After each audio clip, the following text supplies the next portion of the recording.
नमस्कार दोस्तों, मैं राजेश पांडे। आज मैं आप लोगों के लिए एक नई कहानी लेके आया हूँ, जो कि इस कहानी के कहानीकार हैं सिया राम शरण गुप्त जी। इनकी काफ़ी कहानियाँ हैं जो बच्चों के लिए, बड़ों के लिए बहुत बड़ों में बहुत प्रिय हैं। तो आइए पढ़ते हैं। कहानी का नाम है काकी। हम पढ़ेंगे और आप सुनेंगे। काकी की कहानी राजेश पांडे की जुबानी।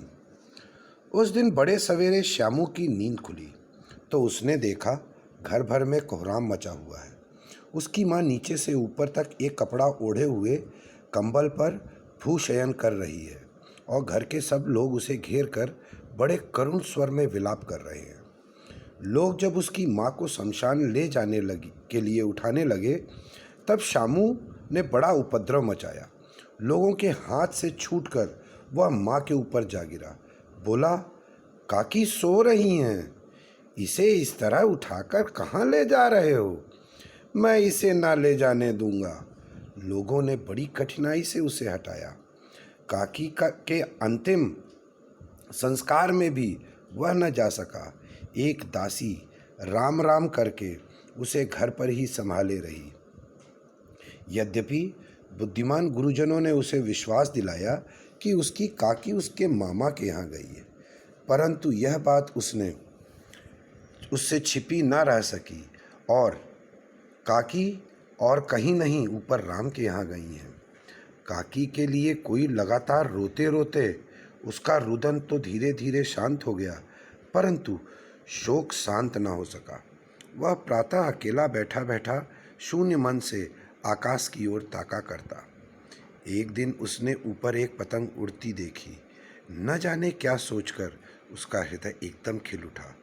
पिता के पास जाकर बोला, काका, मुझे एक पतंग मंगा दो, अभी मंगा दो। पत्नी की मृत्यु के बाद विश्वेश्वर बहुत अनमने से रहते थे। अच्छा, मंगा दूंगा, कहकर वे उदास भाव से और कहीं चले गए। श्यामू पतंग के लिए बहुत उत्कंठित था। वह अपनी इच्छा को किसी तरह न रोक सका। एक जगह खूंटी पर विश्वेश्वर का कोट टंगा था। इधर उधर देख के उसने पास स्टूल सरका कर रखा और ऊपर चढ़कर कोट की जेबें टटोली। एक चवन्नी पाकर वह तुरंत वहाँ से भागा। सुखिया दासी का लड़का भोला श्यामू का साथी था। श्यामू ने उसे चवन्नी देकर कहा, अपनी जीजी से कहकर चुपचाप एक पतंग और डोर मंगा दो। देखो, अकेले में जाना, कोई जान न पाए। पतंग आई। एक अंधेरे घर में उसने डोर बांधी जाने लगी। श्यामू ने धीरे से कहा, भोला, किसी से ना कहो तो एक बात कहूँ? भोला ने सिर हिलाकर कहा, नहीं, किसी से ना कहूँगा।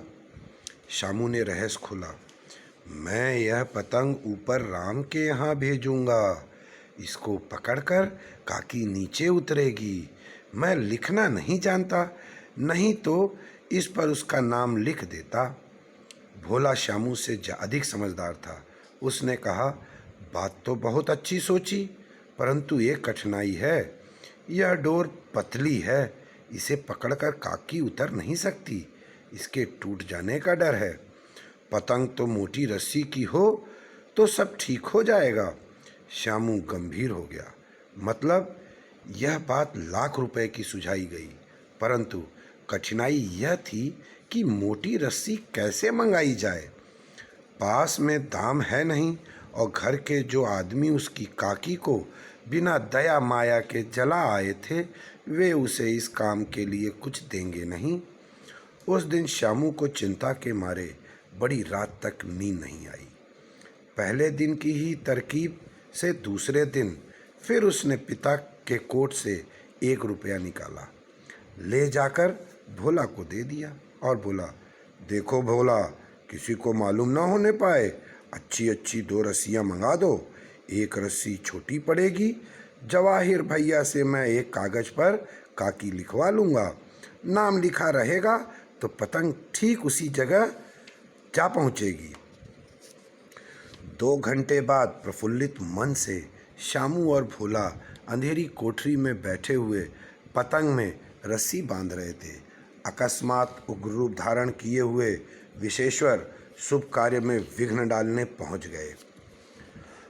बोला एक ही डांट में मुखबिर हो गया। बोला श्यामू भैया ने रस्सी और पतंग मांगने के लिए निकाला था। विशेश्वर ने श्यामू को 2 तमाचे जड़कर कहा, चोरी सीखता है, जेल जाएगा। अच्छा, तुझे आज अच्छी तरह बताता हूँ।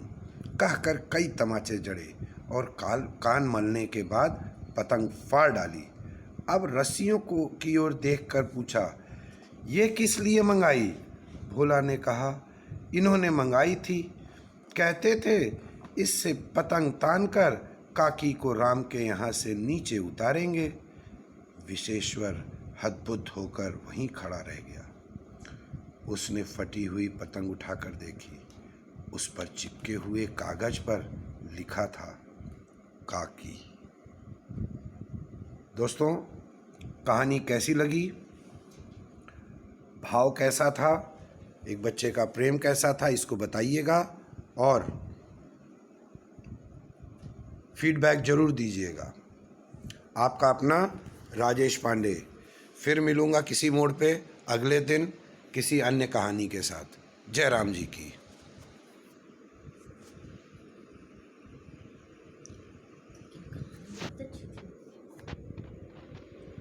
रिकॉर्ड नहीं हुआ।